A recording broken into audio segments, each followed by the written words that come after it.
Well, again, major health scare, jolting the Hillary Clinton campaign. Hillary Clinton, as we said, battling pneumonia, so she's taken a couple days off the campaign trail, canceled a trip to California, resting at home today. But this all came to light yesterday. She had to leave an event commemorating 9/11, and you see it here, and she's going to appear to be unsteady. She's going to try and get into that van, and then she's going to need a little bit of help as she almost falls. Now, her campaign says she was overheated, dehydrated. She went to her daughter's apartment to rest. After that, she was seen taking a picture with a supporter saying it was a beautiful day in New York. Now, we know that she's had a couple of coughing attacks on the campaign trail. For that, she blamed allergies. And you got some water? Yeah. I'll be right back.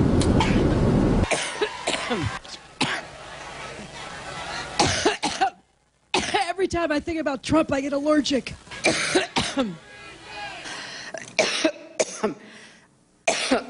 Excuse me. When we go back to the last question, it was Speaker Boehner. All right, now Donald Trump has questioned Hillary Clinton's health in the past, but today he appeared on Fox and Friends and had this to say about Hillary Clinton's health.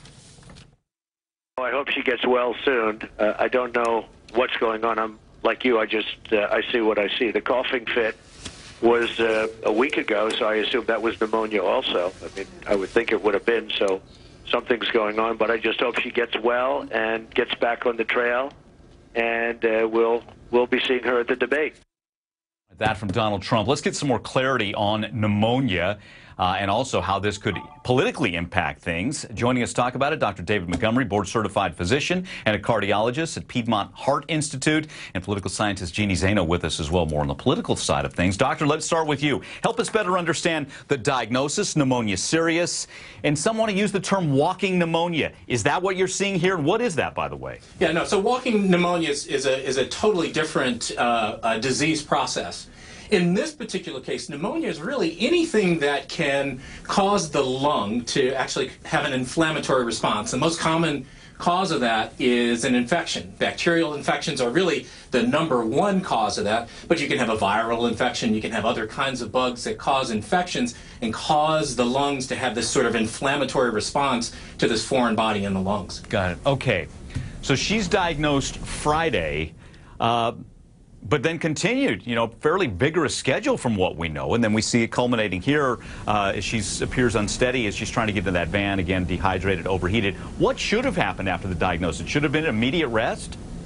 Yeah, so, I mean, Mike, I think one of your point there is actually a really good one, and that is that stress really is one of the big things that can cause us to have more infections. If you think about what our body does in response to stress, we release what we call stress hormones. Now, people have heard of these. What are they? Adrenaline. They're cortisol. Cortisol is our body's own natural steroid. We make our own steroid.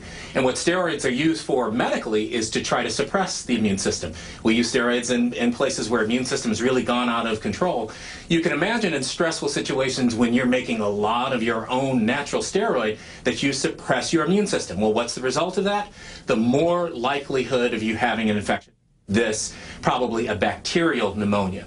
Got it. Okay, so then what's the prognosis? How long should she, or when's she going to start feeling better? She's on some antibiotics. We know that. Yeah. So, and I talked to one of my lung doctor friends about this, and he asked me one question. He said, where is she? I said, she's at home. He said, that's your key. If she's at home, it suggests that her prognosis is very, very good. This is something that can be treated with, as her doctor said, reportedly, hydration, rest, and antibiotics, anywhere from 3 to 5 days, depending on the antibiotic that the physician chose and depending on how quickly she responds to it. Got it. Is she more susceptible to getting pneumonia in the future or not? So, the things that increase her risk are, being over 50, certainly being over the age of 65. And while we don't really understand all of her medical history, some of the things that might increase her risk, Mike, of having a recurrence of pneumonia are things like comorbid, coexisting conditions, which we don't really have a hold on. But my sense is she's gone home with this, right? I mean, physicians have spent a lot of time figuring out who goes home and who stays in the hospital. The people who are the most, who are most well go home. So I would think that she's going to recover from this pretty quickly and not have a big risk of having a recurrence. Got it. Hey, doctor, thanks again. Let's bring in Jeannie Zaino on this. So, Jeannie, how could this affect the race? It has already had a huge impact on the race. You know, nobody expected this yesterday. And what do we know now? She was diagnosed on Friday, yet after the diagnosis, she spoke with Chris Cuomo. She did many other interviews. She kept up a rigorous schedule over the weekend, not even telling many of the people who work on her campaign what was going on. And then she goes to the ceremony and, as you've shown in the video, near collapses. And this is raising number of questions about her health, about her failure to release her complete health records, and about how she's going to be able to keep up this schedule for the next 65, 70 days until the election. You know, the doctor just said something very important.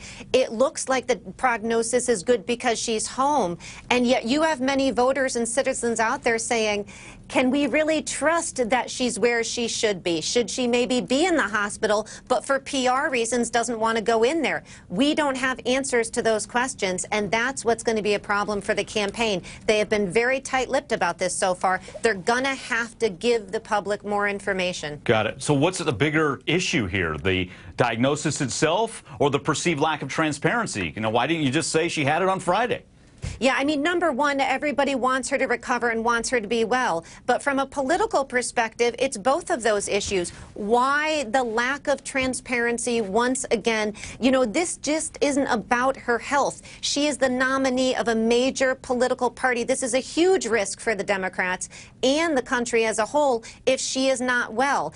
And that's not to say she's not, but to say to keep this kind of information so close to the vest and to put herself out there to get sick at the ceremony is very, very disturbing to many people, and it really does play into the hands of those people who've been saying for a long time from the Trump campaign that this person is not well. Well, and you know, he is, you know, question her stamina, I think, is the terminology he's used. But I think voters would want a full health report on both. He's 70, she's 68, right, Jeannie?